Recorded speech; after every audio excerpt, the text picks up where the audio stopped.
Hello there, people of the internet. We are back again today, and we're back with something that I'm very excited to talk about because it's been a while. It's been a very long time since we've talked about any news Xenoblade related on this channel, and that's because, well, there's just kind of been a dry spell. Aside from Mythra and Pyra being put in Smash, which really wasn't news, it was kind of just more of a hype cycle thing, there really hasn't been any information on any updates of the Xenoblade series, whether it's DLC for Definitive Edition or any sort of updates on the series progressing as a whole. Things have kind of been a little silent since Definitive Edition's release, but as time has progressed now, we have gotten a lot of speculation, a lot of rumors running rampant from, I presume, very hungry and ravenous Xenoblade fans, digging into any little bit of information that might point toward maybe a new game being in development or being imminent for a release or announcement. Now, as we currently stand, there's no official announcement on a new Xenoblade game or anything related to the series from Nintendo, from Monolithsoft, or from anyone in the realm of the Xenoblade universe at the moment. We have nothing to really go on other than speculation from people based on certain dots connecting in places, so keep that in mind. I'm not coming in here with a mind-breaking information that is leaked from Nintendo headquarters. I'm not related to anyone at Nintendo. Reggie Fils-Aimé was not my dad, despite what people want to think. So to start this off, we'll just preface this with some of the earliest information we've known about a potential Xenoblade Chronicles 3 being in development. Now, I think regardless of if it comes in a month, if it comes in a year, if it comes in 2 years or 5 years, a Xenoblade Chronicles 3 is inevitable. I mean, it just kind of makes sense at this point. It's something that Nintendo is really putting a lot of stake in as a series right now. Mythra and Pyra were just put into Smash Brothers. They re-released Xenoblade Chronicles as Definitive Edition on the Switch just last year. We have had a lot of attention drawn to the series that, Nintendo wouldn't do that for a series they're not planning on continuing in any capacity. Regardless of that too, we have gotten news just by word of mouth from the games or from the series director or executive director, Tetsuya Takahashi, that they are in fact working on more entries in the series. If you've read the art book that came with the special edition of Xenoblade Definitive Edition, he opens it up with a piece of him just essentially talking about how Future Connected is linked to future installments in the series, and he's excited to share what it's going to be about. So that, in and of itself, kind of means, hey, Xenoblade is going to continue in one way, shape, or form. How that will continue or when, we don't necessarily know yet, but a lot of things are starting to line up to show that Xenoblade Chronicles 3, what we're going to call it as a pending title now, is something that is almost imminent. I would say if we don't see an announcement around, E3 time this year, we could see a release potentially by the end of this year or the beginning of next year even. Again, based on how timelines and things kind of line up with these things, that's what I'm going on. Plus, it has been 3 years now since Xenoblade Chronicles 2 has been released, which that's a pretty long time, but we're jumping a little ahead of the gun here. Let us talk about evidence number one. So, if you guys remember, about a little over 3 years ago now, Monolithsoft had posted that they were hiring for a big, ambitious project. This was a little after Torna was released, Torna the Golden Country, the expansion for Xenoblade 2. They announced that they're hiring large scale for a gigantic open world action RPG project that they were working on. And, people were like, wow, this is something a little different. But, every time Monolithsoft works on a big action RPG, it seems to be within the scope of the Xenoblade series, unless it's for a Zelda game. I'm trying to point at the... Okay, there. Yeah. Which, if you hadn't known, Monolithsoft did help develop Breath of the Wild. And they also announced in 2019 that they were hiring for a new Zelda game, which I think we all know now is Zelda Breath of the Wild 2, or the sequel to Breath of the Wild. I think we all kind of expect Monolithsoft to have been working on that at this point, and that when they announced for hirings in 2019 over it, that was literally in regards to that game. So Monolithsoft has a new action RPG in development, and they have a team, or a subset of a team, working on the sequel to Breath of the Wild. What does this mean? Well, it's been since the end of 2018 that they've announced that they are working on a big action RPG, but we have not seen anything about it yet. And based on the timelines of how games are typically released, especially for Monolithsoft, when we look at when Xenoblade Chronicles X was released in 2015 to when Xenoblade Chronicles 2 was released in 2017, typically they start the development process of a brand new game in their series, or in a series, maybe a little before the final game that they're working on wraps up, and then it takes about 2 to 3 to 4 years for the product to finally reach its fully finished state and for them to start showing it off. And especially with how Nintendo has been with their content rollout recently, it's not very long after an announcement for a game, at least in the last couple of years, that they end up releasing on Nintendo platforms. We get maybe like, with the exception of Breath of the Wild or like Animal Crossing, we get maybe like 5 or 6 months for a lot of Nintendo games before they drop them, which is it's refreshing for sure. But my point in saying this is that we have heard nothing about this. It has been about 3 or so years now, and Nintendo is really pushing for the advancement of the Xenoblade Chronicles series. They're pushing for that Xenoblade propaganda, just like me, just like every other Xenoblade YouTuber out there. We're pushing for it. In any case, my point being, Nintendo is obviously putting some foot in the door regarding Xenoblade, trying to keep it in people's heads right now, and I think that means an inevitable announcement of a new game is, well, very likely at this point. Now, we get into the next big thing, and this is what has been causing rumors to kind of swirl with people most recently. That is in regard to the composer for the Xenoblade Chronicles series, coming out twice now and stating that he is working on a big new project that he has started production on, actually, I believe right now, in April. Then he's kind of really only known for doing Xenoblade on a large scale. This is Yasunori Mitsuda, who has essentially done a lot of the soundtrack work for Xenoblade 1 and 2. Some of the amazing music we've heard and that you're hearing in this video is created by him and the band Ace. And the newest rumor, or the newest confirmation, is that Ace is working with him on this new project.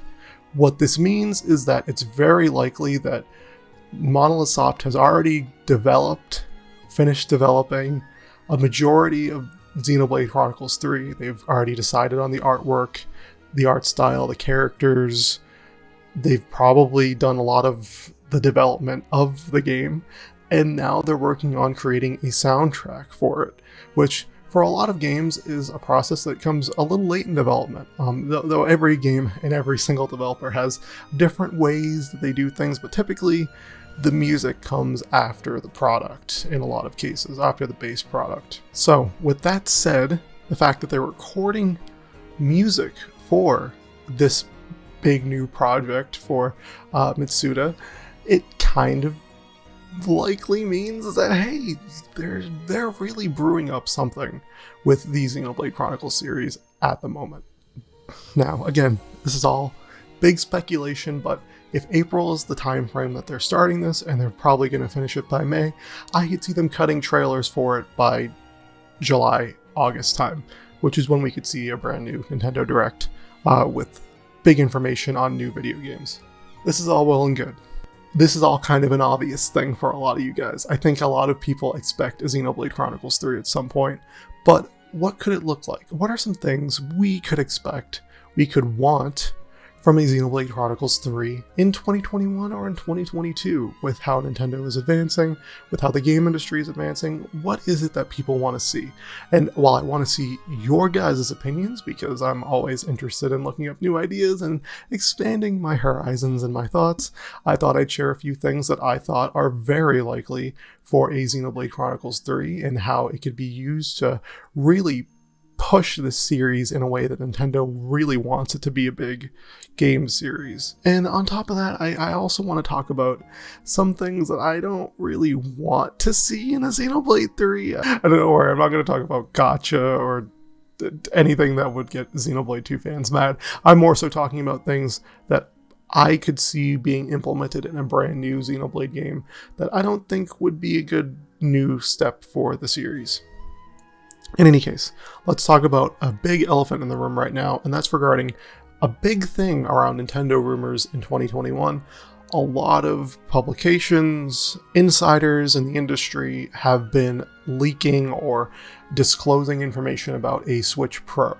And I think with how horrible that Pokemon Legends Arceus footage had ended up looking on the Pokemon Direct, how horrible that looked, I think it's kind of a shoo-in that we're going to be getting a Switch with a little more horsepower in it that can run a game like that can run a big open world game in a way that it doesn't look like it's running at 15 FPS all the time. And with that said, I think that it is an inevitability that when Xenoblade Chronicles 3 comes out, it would be running on this more advanced version of Nintendo hardware, of the Switch hardware. And I could see the game being gigantic. Now, that's something that I think is a little daunting for some people. I don't think we all want to see a gigantic open world that's too big to explore, but there are some things that the Xenoblade series hasn't necessarily delved in terms of open world exploration and design that other JRPGs have thrived in, and I think could be a good option for the series moving forward. You know, things like air combat, air travel, sea or ship combat, stuff like that. Or, just general seamless open world exploration. Like what we saw in Xenoblade X, for example. Xenoblade X did have that, but Xenoblade 1 and 2 were more linear stories where you kind of walked around big sandbox areas that were designed to be kind of linear, point A to point B travel, but had detours and areas you could explore and things you could find and a lot of NPCs you could talk to. It kind of made this world that was meticulously designed feel very alive and open. And I could see them expanding this kind of philosophy of design of their open world into more of an interconnected state. That's something that I think Breath of the Wild did very well too. But yeah, that's a big thing for me right now, is if this is going to run on new Switch hardware, how can they expand and make a big open world more meaningful and easier for players to navigate, while also filling it with more interesting things to do and to find and to kind of discover. Now, every series, when it comes up with a new entry, wants to find a way to evolve. It wants to find a way to recapture a sense of engagement and excitement in its audience. And some games and some entries do that better than others, and sometimes there are some fumbles along the way. Now, Xenoblade 1 was a rather straightforward action JRPG, but I think one of the things that really helped it was its asymmetric gameplay, was this idea of positioning yourself in combat and your position behind, in front, nearby an enemy all had an impact on your performance, and in a lot of cases would turn the tide of battle for you. Being able to do something like a backslash on an enemy, or making sure that you properly position one move so that it critical hits an enemy at a specific point. It was all stuff that really helped its gameplay feel engaging. Xenoblade 2 really expanded and built upon that, and I think in some ways that was good. I think a lot of people appreciated having more depth to gameplay with things like, launching and slamming enemies, or, the really expanded arts palettes and the ability to work with, multiple characters aside from just the ones that you had with all the blades. But I think that also became a little confusing for newer players, and it really overloaded the gameplay and your synapses with just a lot of things. So that is why, ultimately, I think a Xenoblade 3 should focus on refining gameplay instead of adding on to it. I think that if we're going to veer into a third entry in the series, we shouldn't really try to make it any more complex than it already is.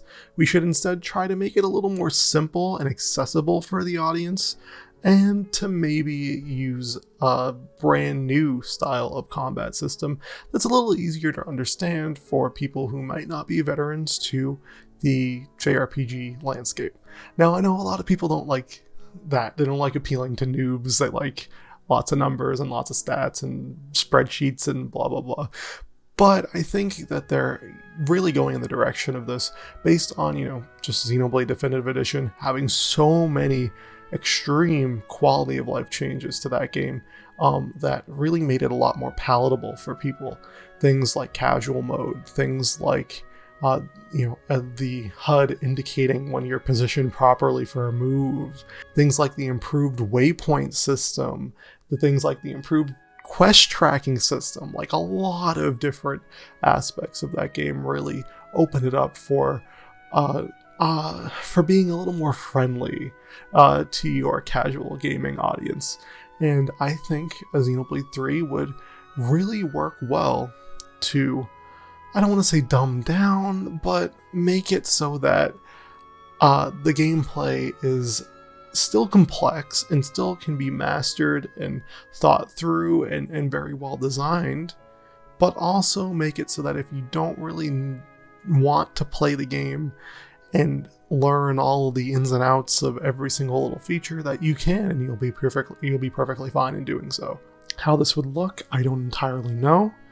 But I would love to see some sort of expansion on the archetype of characters that are in Xenoblade games. Really, what we've seen now are your standard JRPG type characters. You have your healers, you have your tanks, and you have your DPS characters. And sometimes you have slight variations on those. You had your agility tanks, or your mages, or things like that. I would love to see things like bow users, long range characters. I would love to see flight based characters that whether they ride a dragon or they ride some sort of mech or something, kind of observe the battle from overhead. I would love to see some more of these tactical elements of JRPGs inside of games, inside of the series too, whether it's allowing you to control more than one unit at a time in some way, shape, or form, or having seamless transition between party members mid-fight. That's something that I think would definitely benefit Xenoblade Chronicles 3, or the third entry in the series, and it's something I think Torna did very well too. I would love to be able to switch roles on the fly of, say for example, using Xenoblade Chronicles 1 as an example. If I'm playing as Shulk 1 minute, and then I have a cooldown timer that lets me switch to any of my other characters, and I could switch to Ryan or Sharla or Dunban, or even I could switch someone in or out of the party if I wanted to as well. Something like that, just to make the gameplay seem a little more engaging and nuanced in the moment, would definitely help, especially since a lot of things people struggle with nowadays is AI, and focus on AI and things like that. One of the things I do not want to see in a Xenoblade Chronicles 3, and I think this is going to be an echoed sentiment for everyone. Now, if you know much about my channel, I don't always just talk about JRPGs. I talk about a lot of things that are current in video games and video game culture. And one of the big things in video games nowadays is to focus on something that the industry likes to refer to as live services. This is what essentially used to be these online style multiplayer games that are single player in nature and everything but their operation. They require you to be online to use them. You have to play with a group of people. the game is unfinished, but they add in all these updates to make it seem finished later on, stuff like that. And that's something I really don't want to see this series delve into in the slightest. Now, I think the idea actually would be kind of cool, to play a Xenoblade style game with your friends. Again, akin to X almost in a way, but my point is playing Xenoblade with your friends in a linear story fashion. Each of you controls a different character and you can explore an open world together. That would be definitely a cool idea for the series. But in terms of how it could be implemented, I don't want to see Xenoblade turn into JRPG Destiny. I don't want it to be anything less than what I love it for. And I guess that's the last and biggest thing I want to see in a Xenoblade Chronicles 3. I want to see a rekindled passion for storytelling in video games, for a brand new experience that will enrapture me. Because I've been delayed for a very long time in making videos on other games in the series, but I consider myself a fan of the Xenoblade series, not just Xenoblade 1, despite what people might say or think. I have my opinions on Xenoblade 2. I've made them very clear multiple times now, but there are some opinions you guys haven't heard, and some of them being on other Xeno games and other Xenoblade games. Xenoblade X is a game that I love. Xenoblade Chronicles Torna, the Torna expansion, I recently beat that, and I have a lot of positive things to say about it. And what I enjoy about those is that they offer some new experiences beyond what I just experienced with Xenoblade Chronicles 1. What I love about Xenoblade Chronicles 1 is something that I already have, and that is a story that is so meticulously crafted and woven in a way that makes me feel so engaged with it. Again, it's not that the game is perfect, or it's not that it's, the most amazing story ever, and, the content of it is the greatest thing, and it's, the most original concept in the world. It's not that at all. It's that the way that it's presented to me, and every facet of it, from its voice acting, its characters, its dialogue, the script writing, the music, its visual presentation, all culminate in a way that I think is unmatched in video games and in pretty much any form of media at this point. But regardless of that, there are other things I love about other entries in the series too. Xenoblade X was a game that really created this sense of exploration in a world that I felt like I could get lost in for hours, and I don't think I've really experienced that since Breath of the Wild, which again is another game that Monolithsoft made. Who would have thunk it?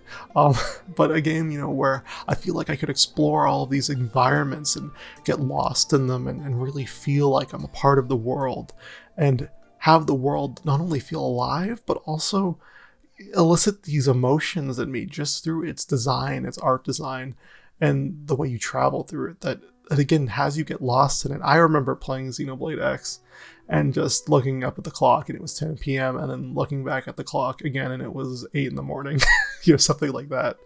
And that's something that, again, is a unique experience to that specific game that I don't think can be recaptured. And, some people have things that they love about Xenoblade 2 that make it a unique experience that is very enjoyable for them.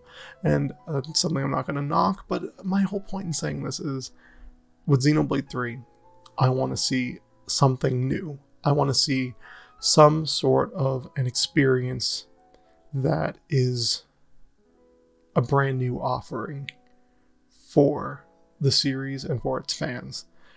Something that I haven't seen before, something innovative. I don't want a Xenoblade Chronicles 1. I already have that.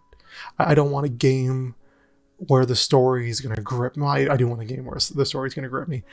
Don't listen to me. I don't know what I'm talking about. I do want that, but I don't want them to just try to recreate what the first game had offered. I want them to make something that I can appreciate.